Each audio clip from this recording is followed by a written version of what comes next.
ma ogtahay in Axmed Naasir Cabdullaahi uu yahay qofkii ugu horeeyay ee noqda qareen ka soo jeeda gobolka Waqooyi Bari waxaana ardaygii ugu horeeyay jaamacadda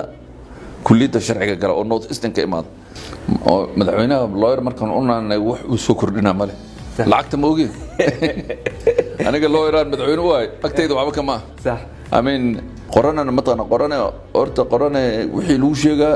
dadku ku sheegaan iyo ka jirta صح maanta daa fiirisid MPska North Eastern oo dhan hal nin oo la dhigi kara ninkana qiimo leh ninka ducaala laga hayaa nin kale oo hadli kara يعني منديرا مركز في رسالة اللي حتى ضبط إمبيميا هل نن أو مانت أنتو استاجا سيدا حتى قبر فودلي أو تمنجر أو هذا كرمله أحمد ناصر عبد الله وقرين سريع أو عان كأهدل كني كينيا مدة سديد يلا 20 سنة أيو قرين هاي وحاولنا جاري في دو سريع قرين مضى مدة لبية 8 سنة أيو معلن كاها جامعة نيروبي وحاول صادق ضي مدحة واحدة شرعية جامعة نيروبي أحمد ناصر عبد الله وحاو مدح كسون نقضي أورك قرينada dalkani Kenya ee LSK iyo guddiga anshaxa ila dagaalanka musuqmaasuqa sidoo kale wuxuu xubin ka soo noqday guddiga adeega waaxda garsoorka ee dalka gabadha waxa la rabaa mataqaanaa dhalinyarada iyo bulshada inay ka weynaadaan waxaan oo dhahan war odayaalka waxba nooma hayaan war annaka ninkan ugu fiican ninkana la dhahaa ninkan aan doorana ninkan aan sabad garan odayaalka horta maxay ku kordhinayaan balaaga hayaan ya وذلك الملاك لاك ما ين صح وعيان وعمامدان ay dadku xirxirayaan taas basuuqa laga soo gadan kara BBI waxa weeye falsafiyad horta loo soo dejiyay dadka reer guuraaga waa madaxweynahan Kenyatta boqol goor u dhaay North Eastern dadkaas devolution waxay ku cunayaan lacag aan xaq u lahayn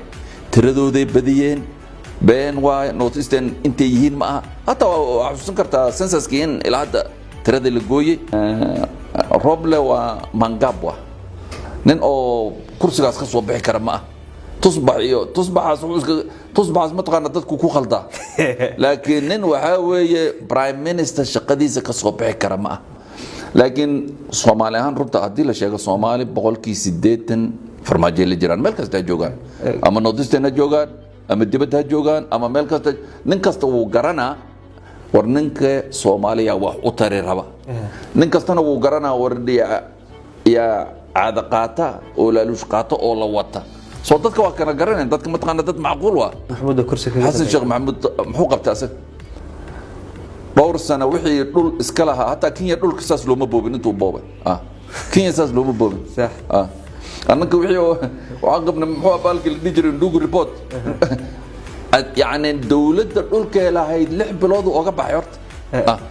لكن وحاجة ترى محو قبت أفر سنة وهاي جبر وعنير وهاي محو قبت يمحور هذا مركز أرتد مركز فيديو أرتد يعني وحو كوه الله ولا جي قصنا يعني من قبيل كوفانا أبقى نهاي سانا نهاي حمر أنك إسكالة موريانا له أسكران كان سنة دبالوا كاسو كلا مكاسا كلا دولة دي بكرة أحمد ناصر عبد الله وكم قاعدير مجا Grand Mula ayaa waxa uu toddobaadkan wareysi siiyay idaacadda Iftiin FM waxa uu warramay wariyahayaga Suleymaan Bukhari wareysigan oo xiiso badan ka dhageyso idaacadda Iftiin FM habeenka Sabtida 2 saac oo habeennimo markay saacadu tahay haddaba ha moogaan wareysigaasi